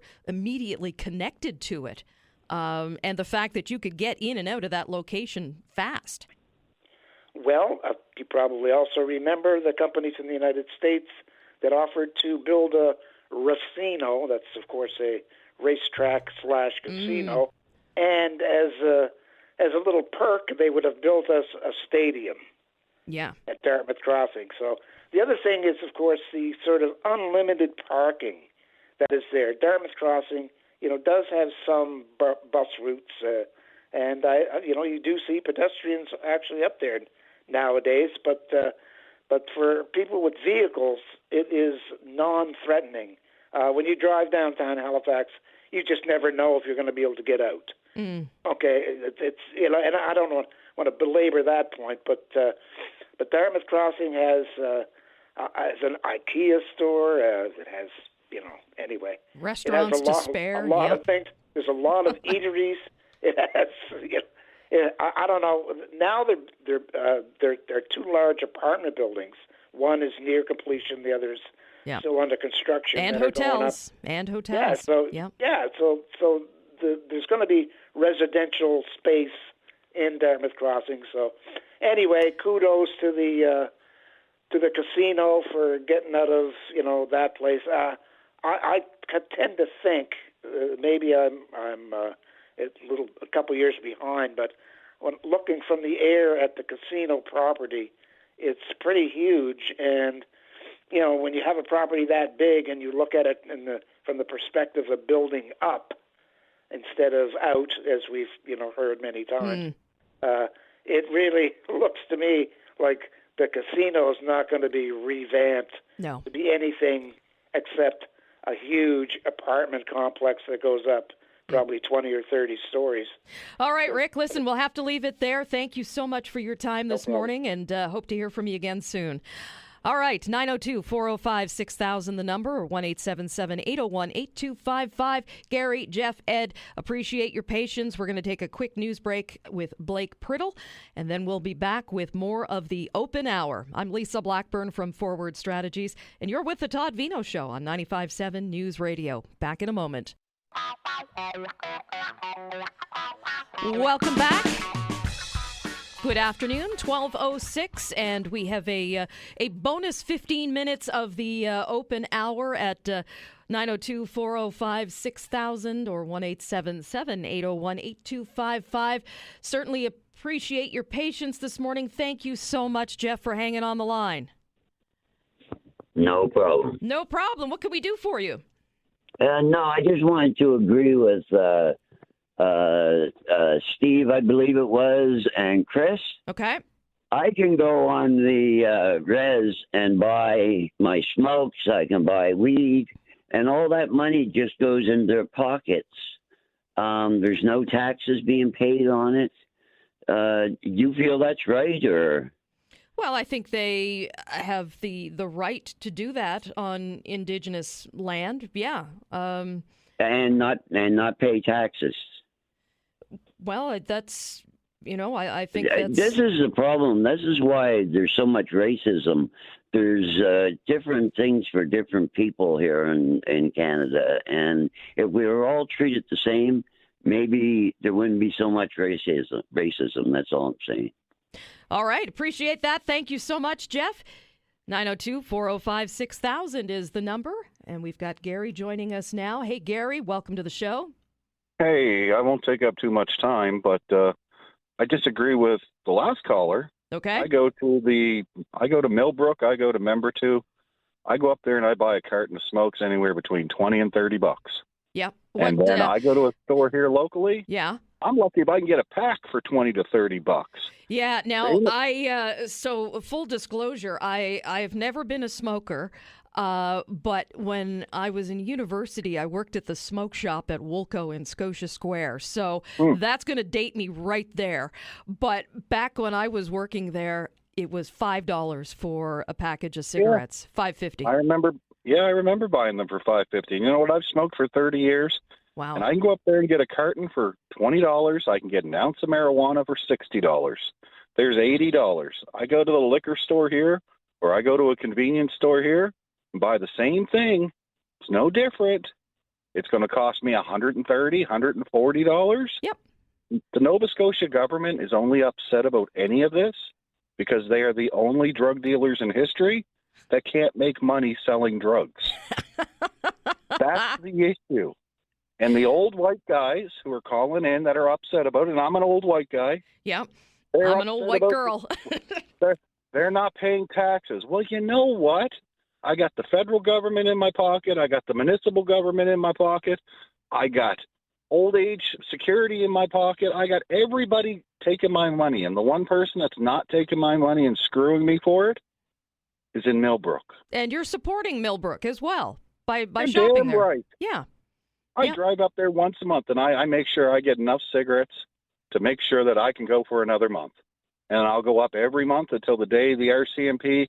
I'm the one taking the risk. They're willing to sell it to me.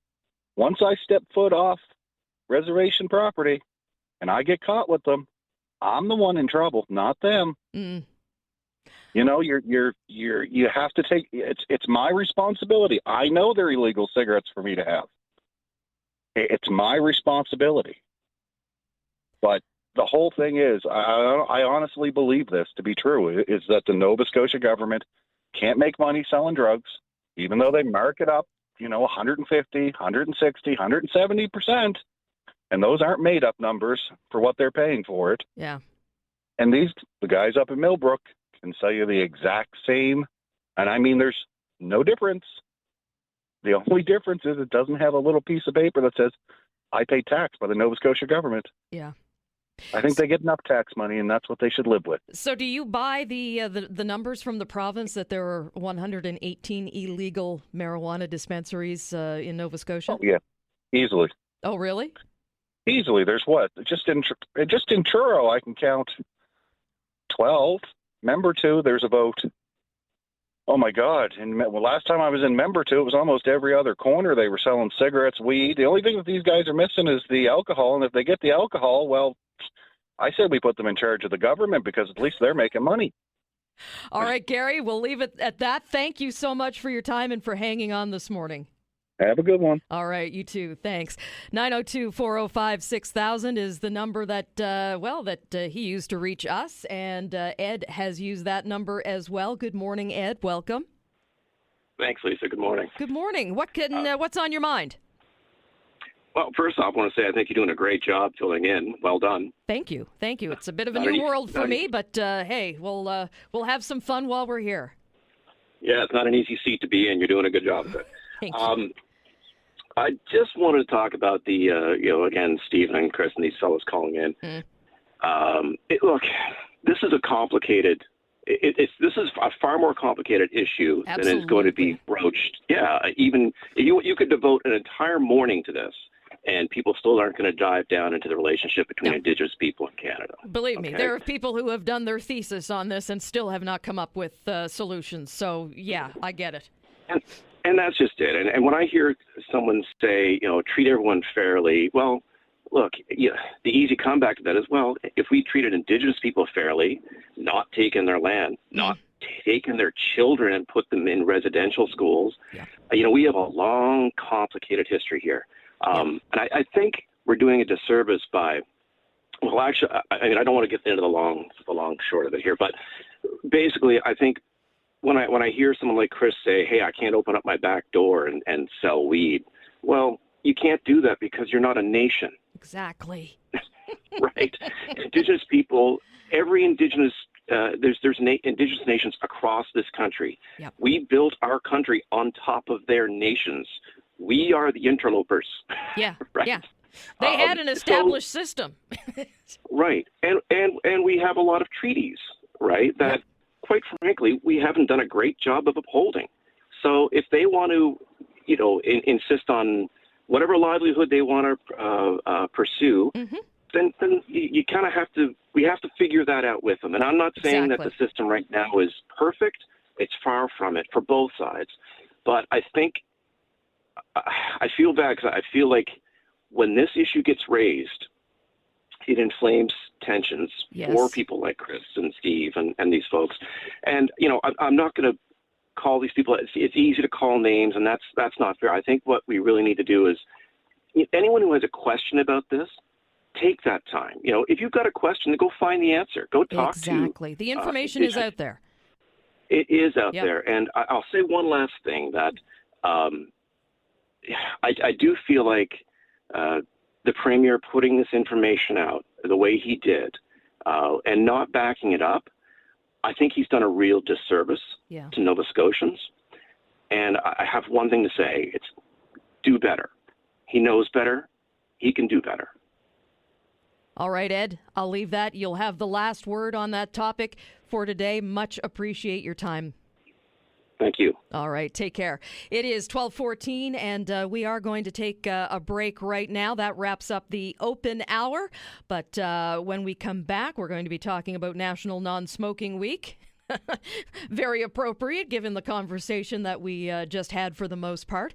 But we'll take a quick break, and back on the other side, I'm Lisa Blackburn from Forward Strategies, and you're with the Todd Veinotte Show on 95.7 News Radio. Back in a moment. It's 12:17. Thank you so much for making us a part of your day.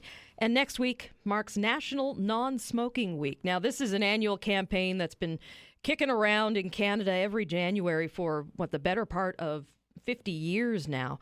It's a moment to reflect on how far we have come in reducing smoking, but also it's an indication of how much work still remains. Smoking rates definitely far lower than they were in the 1960s, but tobacco is still the leading preventable cause of disease and death in Canada, killing tens of thousands of people each year. And at the same time, youth vaping is emerging as a very serious concern. A growing number of young people are getting addicted to nicotine through e-cigarettes.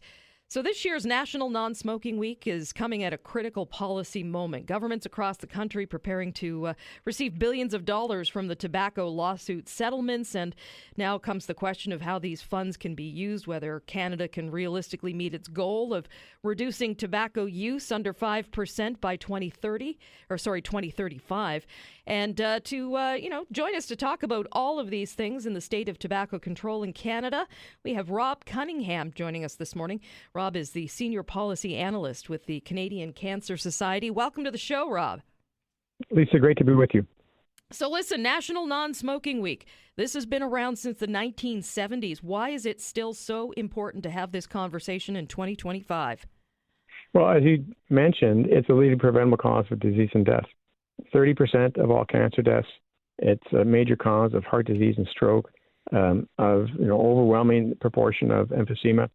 And we have a lot of work that remains to be done. 46,000 Canadians who die. In Nova Scotia, 1,800 deaths a year. It's stunning. And so we have a lot to do, as you mentioned. So smoking rates have dropped dramatically over the decades, but tobacco, as you said, remains the leading preventable cause of death. What's driving that ongoing impact? Well, unfortunately, it's the tobacco companies, and they profit. And, for decades, they have opposed and delayed the adoption of measures to reduce smoking. Had we adopted the measures much earlier, we would have had declines in smoking much earlier. Now, we have had, declines in youth smoking, which is great, and that's contributed to the reductions in smoking that we've had. But, there's so much more to be done, like both federally and provincially, including with respect to youth vaping. Federally, we could have, we're urging Health Minister Marjorie Michel to finalize the regulation to restrict flavors in e-cigarettes. The regulation is ready to be adopted. That would assist Nova Scotia in terms of enforcement of its own regulation. The flavors are a huge factor as to why youth are starting to vape. Canada-wide, in grade 12, 27% of youth are vaping. Wow. That's roughly triple the rate who are now smoking. It's stunning. And, what else? Marjorie Michel and the federal government, they could ban internet sales, online sales. That's a source of access for youth. It would also assist Nova Scotia and other provinces enforce their own regulations. But these are two very viable things federally.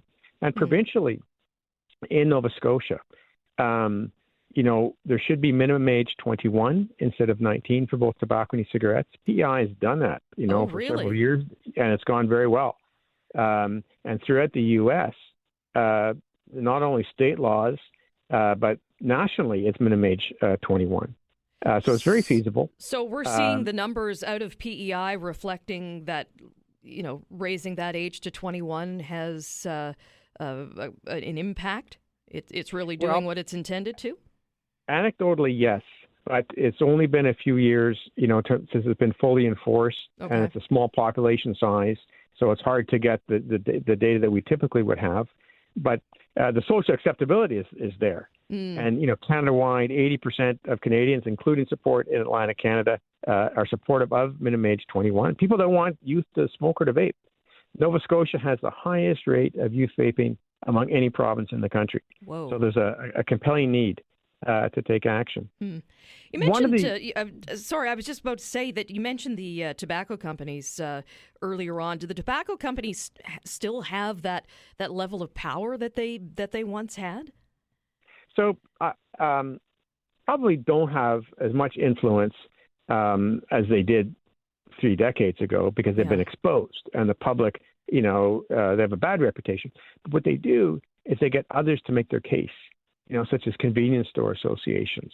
They fund these organizations who sound, like your little corner store. And so they have their own tricks and they create these organizations or fund these organizations that and it depends on the organization. But I mean, I think the public support for tobacco control measures has never been as high as it is today. Tremendously supportive, which makes it easier. It should make it easier for governments to take action. Yeah, and certainly I think the job is probably a lot easier for National Non-Smoking Week in 2025 as opposed to, when it first started in the 1970s. It must have been a real uphill battle in the early days. Sure. I mean, at that time, you would often have smoking in elevators. You had smoking in restaurants. You had smoking in airplanes. Hospitals. Yes, it's unbelievable. Doctors might smoke as they're going around doing their rounds. Yep. And it's times have changed. And, they have, and the technology has changed too because now we have vaping. That's one of the biggest concerns in tobacco control. And as you mentioned, this is huge with young people, especially here in Nova Scotia. What makes that trend so alarming? Well, we have this huge proportion of never smokers who are taking up vaping. Yeah. And it's a gateway to nicotine addiction. And it simply shouldn't be happening with this product category. It seems like we're relearning our lessons from tobacco, and we shouldn't have to be. And the tobacco companies, they sell vaping products. They cannot be trusted. Vooz, is a brand of Imperial Tobacco. It's a very significant brand in Canada. And that's why we need to take action. And one of the types of actions that the Nova Scotia government can do is to use these huge amount of funds from the tobacco lawsuit settlement that Nova Scotia has with tobacco companies. Right. So together, provinces and territories have $24.7 billion. Nova Scotia alone, it has an initial payment of $203 million that it received August 29th. It's going to get $785 million over time. It's going to get a payment every July. And so there should be an increase in the provincial tobacco control strategy budget to do far more in terms of cessation programs, youth prevention, mass media campaigns or social media campaigns, enforcement. There's clearly a need for that. That's where you'd like to see the money prioritized? All of these areas as part of a comprehensive strategy. And in terms of cessation, while some things have been done, everyone in the province, not just some people, should have complete subsidies for nicotine replacement products and prescription products.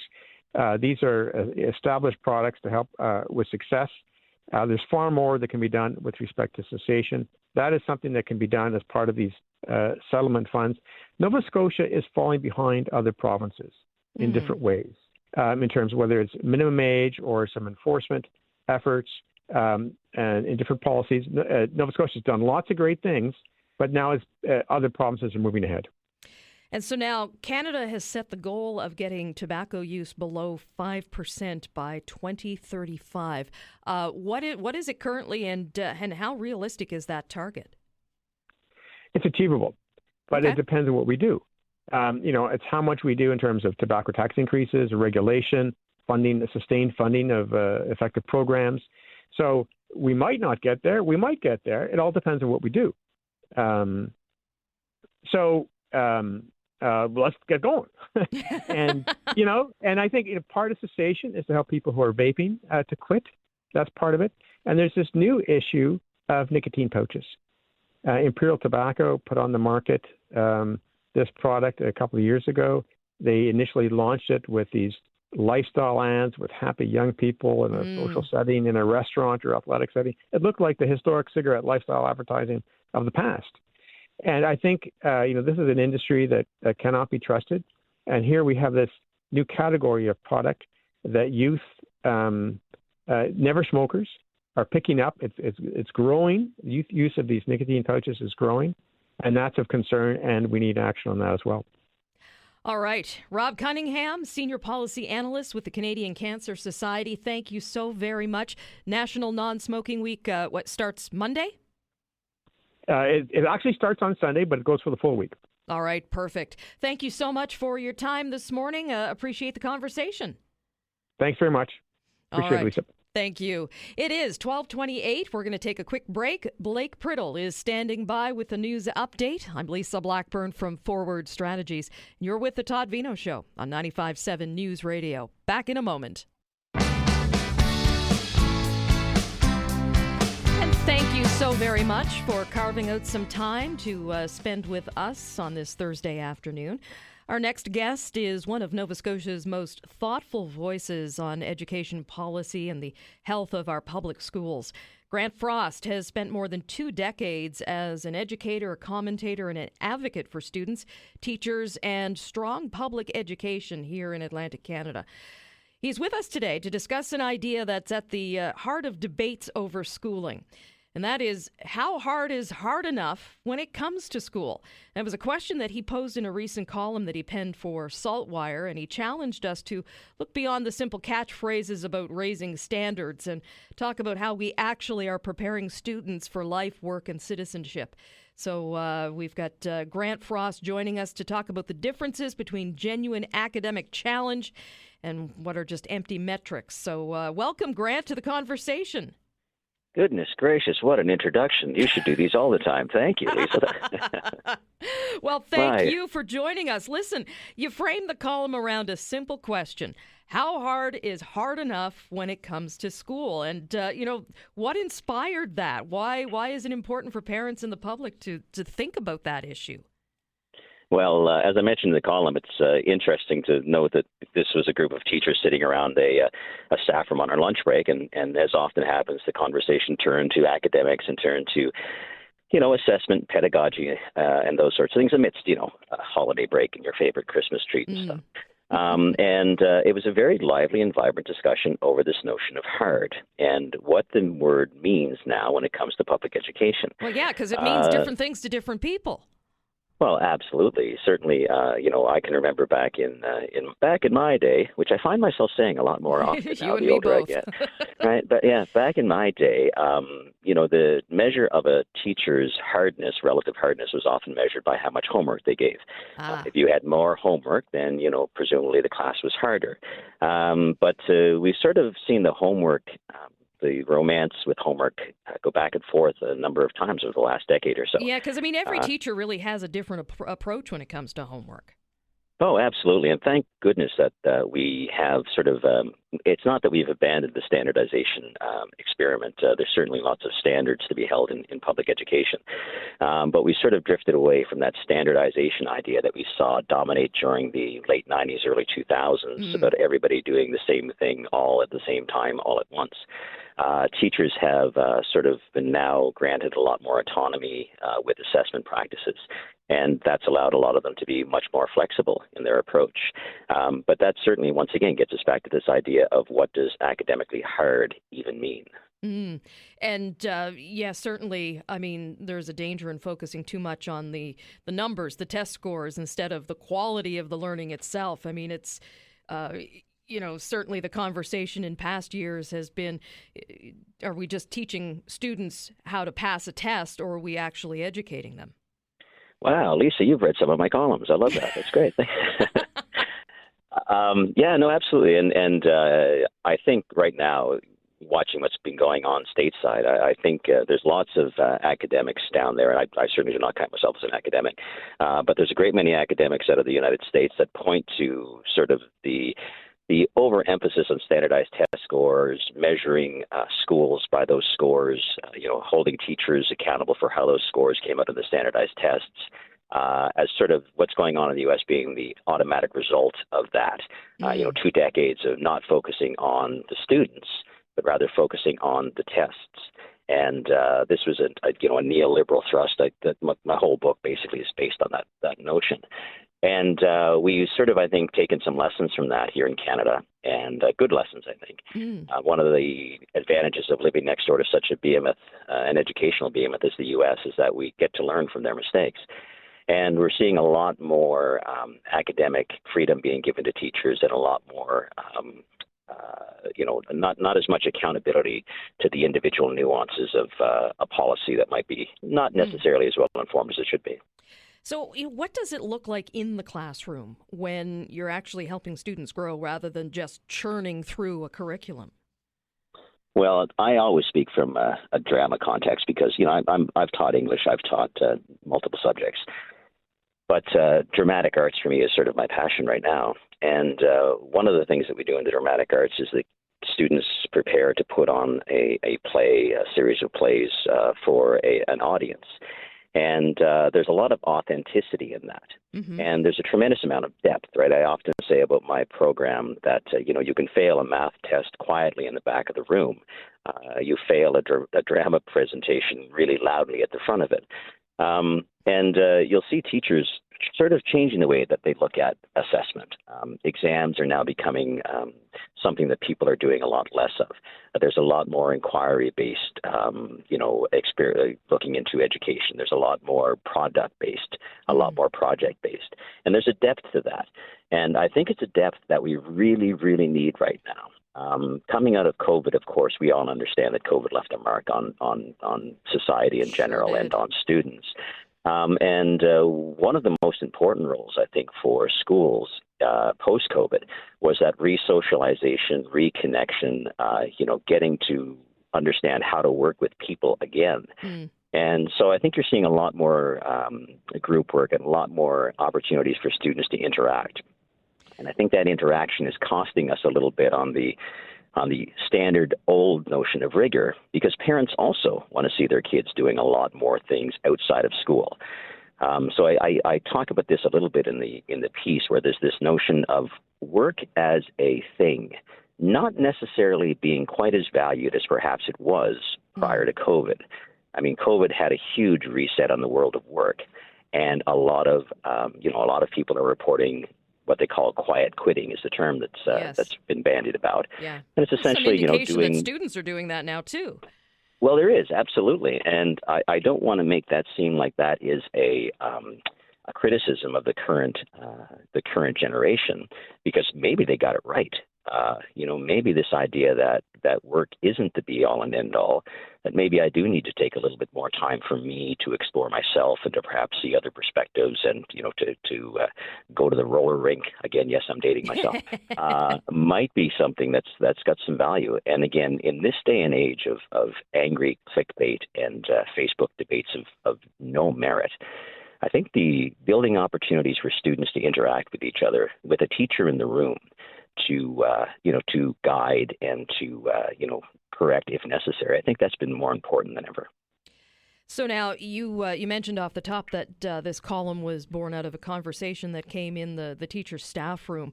Teachers are definitely on the front lines of this discussion. And how do expectations about difficulty in performance impact teacher workload or morale? Listen, I tell you, and I'm going to say this in all honesty, what an amazing profession.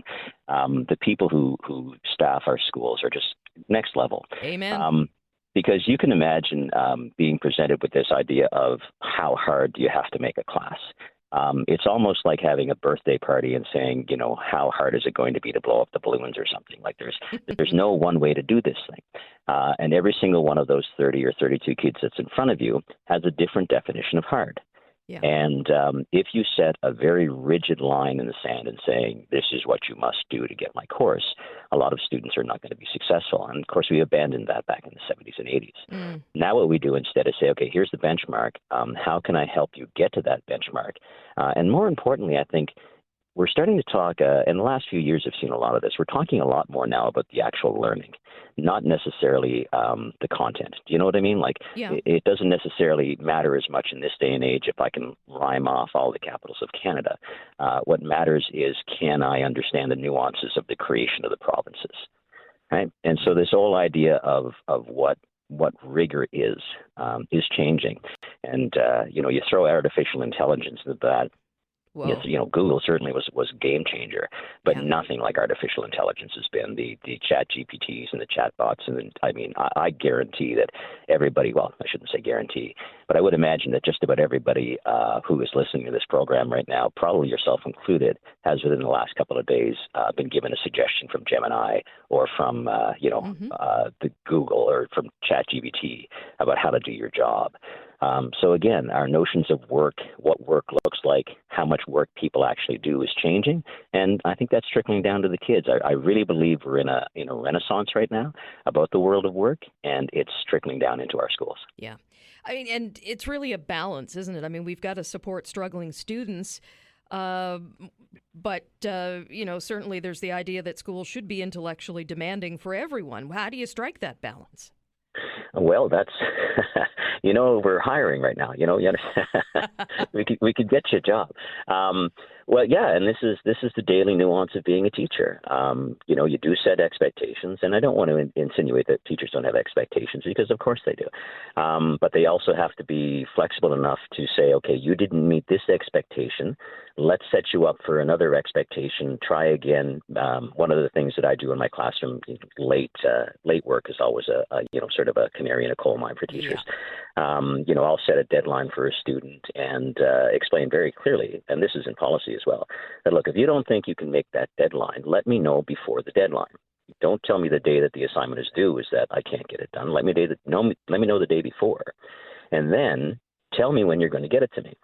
But be realistic. So if, for instance, the assignment is due on a Friday, sir, I can't get it done on Friday. I'll get it to you on Monday. Well, if you're playing a hockey tournament all weekend Monday or all that weekend, and you're going to be, back and forth between the home and the rink, you're not going to get my drama assignment done. So let's put it off to Tuesday. But when you set that deadline for yourself, if the assignment isn't in on Tuesday, well, I'm sorry, that's your zero. Right? And it's that initial flexibility to say, okay, you didn't meet the first deadline, but you set the expectations for yourself.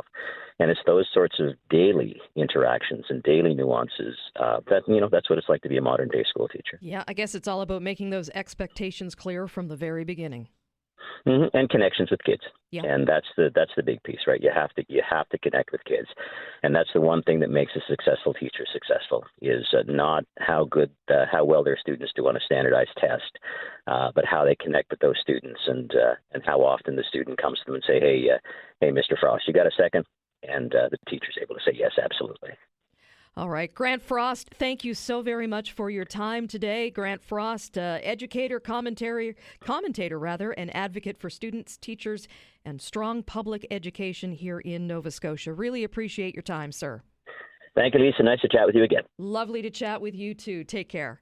It is 12:46. We're going to take a quick break. I'm Lisa Blackburn from Forward Strategies, and you're with the Todd Veinotte Show on 95.7 News Radio. Back in a moment.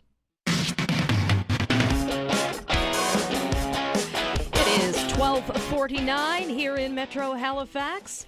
Some light rain and 9 degrees out there. And whether you're a long-time subscriber or new to live performance, boy, I'll tell you, there is something for everyone at Neptune Theatre that will catch your imagination and draw you in this season.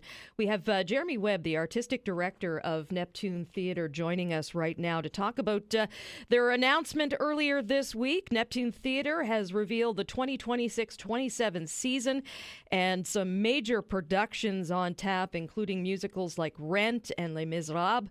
And we've got our theatrical take on The Grinch as well to tell us all about it and what to expect. Jeremy Webb is joining us. Good morning, sir. Good morning, Lisa. How are you? I'm doing great. So great to talk to you. It's been a long time, but boy, you have done some incredible things over there at Neptune Theatre. Rent, Les Mis, some pretty boy, go big or go home. I know, right? It's mammoth. Well, we listen to what people want to see. I've been the AD now for, I'm going to date myself, about eight years. And the people speak to me a lot. I don't think I've been to a grocery store in the last 8 years without having people coming over and saying hi, telling me what they like, telling me what they don't like. Which is also very interesting and lots of fun, and then also telling me the shows they want to see. So the vision behind this selection of, because The Grinch, Les Mis, Rent, those are very different kinds of stories. So it was really the patrons that helped push this vision? Well, I'm always getting people saying, the thing I got for about 7 years until last year when we announced we were doing it was, you know what show you should do? You should do Come From Away. And I always pretended that they were the one that came up with the idea because, of course, I've been working on it for years. Likewise with Les Miserables, I've been literally bugging the rights holders for that for about 8 years. I think that the interesting thing about these shows, especially Les Mis and Rent, that they are concerned with, I don't want to get too deep and heavy, but they do have an element of social change about them, and they are of their time, whether it's revolution and standing up for yourself, and in Rent, it's dealing with crises and love and hurt and illness, back in, when this play is concerned with the AIDS crisis, but these shows are still so relevant today. Absolutely. The interesting thing is that as the announcement sort of went out in the last couple of days, I had no clue. I mean, I knew it was a popular show. That's why I wanted to do it, and I love it. But Rent, all the millennials are coming out in droves and saying that they cannot wait to go back to that time. And I think, I always think, wait, am I a millennial? No, I think I'm too old. I don't know. It's the same thing. I think I think as well with Mamma Mia. I mean, exactly. I was one of the OG fans, and now to watch the 20-somethings embrace that music and that theater, I just want to sit back sometimes and say, "Yep, told you so." Yeah, exactly. And Les Miserables has been around. It's its 40th anniversary year. Wow. I managed to snag a ticket to go and see the 40th anniversary gala in London, in the West End. It was a very extravagant spend that I should not have made with my own money, and I went because I couldn't resist, because this is the show that was the gateway to theater for me. It was seeing this at the age of 18 when it first came out in London that made me realize, musicals are cool, but I'm getting teased about liking musicals. I don't care. There's a guy with a big red flag and they're on a barricade, and there's, it's very exciting. So it's one of those shows that I think has influenced multiple now generations of theater people and audiences. So, and it's not just those three shows. The Grinch, of course, is an amazing opportunity for a holiday show. We've never done The Grinch before. It's not been available to do. The rights have been really tied up and locked down, and they've just made it available. So, we've had Elf in the past recently. We've had Anna and Elsa in Frozen. We've just had Dorothy going on a trip down the Yellow Brick Road this past Christmas. And now we have The Grinch playing opposite Ebenezer Scrooge, still playing for the 23rd year on our other stage. Are you still donning the top hat? No, it's been Reese Bevan-John, wonderful Reese Bevan-John actor, as the actor for the last, since 2014. So what's that, 11 years? So yeah, it's not just those shows, right? We've got some titles in here that are so recognizable and exciting. We've got a comedy version of Dracula called Dracula, A Comedy of Terrors. It's like if Mel Brooks and Monty Python had a love child. Oh, I love it. And spewed it out through pointy teeth. I can't believe I just said that on the radio. That's playing in late September into October. And then we have a brand new adaptation of Little Women, the classic novel. And this is an adaptation that has just spent the last year playing pretty much every regional theater in the UK on tour. And the producer of that show, Lee Dean, called, and we'd met when we were doing Rosencrantz and Guildenstern are Dead, and he said, would you like the North American premiere of this production of Little Women that I'm doing? Wow. And I said, yes, please. So we're creating this production here. We, obviously we create a lot of our shows here. And it's playing in February of 27, just before Les Mis, actually. And so that we've got Daniel McIver in a one-man version of Chekhov's Uncle Vanya. It's just called Vanya. And, of course, Daniel McIver is a Canadian theater icon. Icon, yes. There's a bunch of new plays as well from local playwrights like Dan Bray and Santiago Guzman. So it's all there. And what I'm really loving in the last 48 hours, while I've been talking about it, is the social media reaction. It's blown up because people just want to see everything. My own wife this morning said, I kind of want to see everything. I said, good, because you have to, because we're together. Well, and what's really good, you mentioned Little Women and The Grinch, and those are certainly more family productions. And for many folks, that is their first live theater experience. Oh, yeah. How important is that kind of programming to Neptune's broader mission?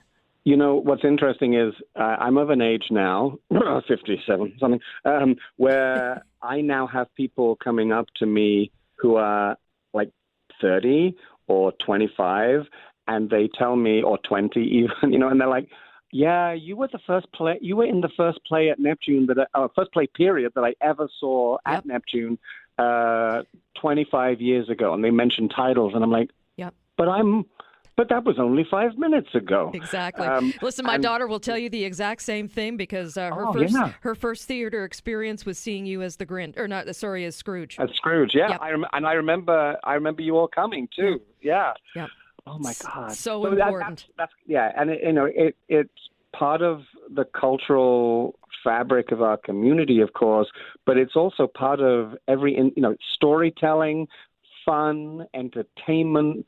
An opportunity for people to learn to and experience being together, to watch a play and have a great night, maybe a beverage, maybe dinner first, and it's all right here.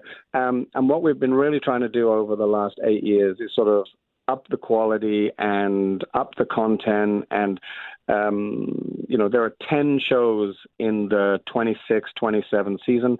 They've just gone on sale as subscription packages. So if you want to see Les Mis and you want to see Vanya, say, and The Grinch, there's probably a package where you can get great discounts. And those subscription packages are on sale right now. And then in a month or two, I think they go on sale to everyone else who just wants to buy, a single ticket for something. All right. So, is there a place, can you go online to get a complete rundown of when each show is playing? It's all at NeptuneTheater.com. NeptuneTheater.com, and people can go there. We also have a box office telephone number. If the internet is not your thing, and it isn't for everyone, you can just call 429-7070, 902 obviously, 429-7070, and one of our wonderful staff are manning the phones between 12 and 5 every day. And, they'll talk you through what it takes to become a subscriber. Excellent. It's an exciting time. Thank you so very much. Jeremy Webb, Artistic Director, Neptune Theater. Appreciate you joining us this morning or this afternoon. Thanks, Lisa. Good to hear your voice. Take care. Thank you. Bye-bye. All right. It is 12:59, and that's going to do it for us for today. Thank you so much to everyone who joined in the conversation. We are back tomorrow. Fingers crossed, we're trying to nail down the Auditor General, Kim Adair, for an interview. We're going to talk to her about the AG 2025 financial report. We have Blake Priddle with the news coming up at the top of the hour. And thank you all today for your time today. Really appreciate it. I'm Lisa Blackburn from Forward Strategies, and you're with the Todd Veinotte Show on 95.7 News Radio. Let's do it all again tomorrow.